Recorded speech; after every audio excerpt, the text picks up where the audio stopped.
Ayan po guys, ang ating dinner. Ayan. Adobong paa ng manok guys.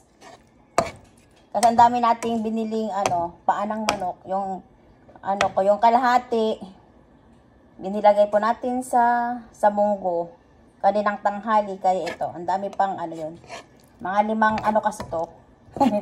Sinahog natin. 5 kilo ang ating binili. Guys, kaya yung iba sinahog natin sa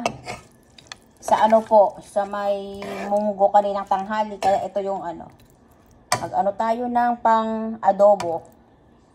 Ayan guys.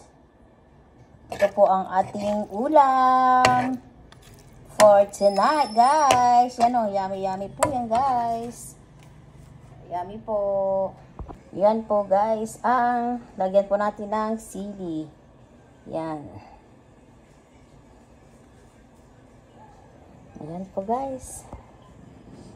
Sarap po guys to. Yan po guys. Ready to serve na po ang ating ulam.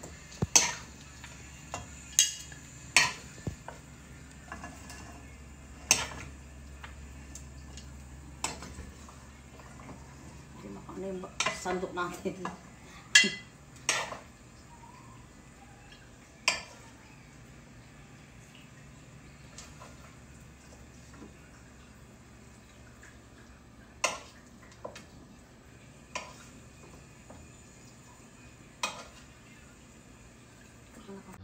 Ayan po guys, ang ating dinner. Ayan po.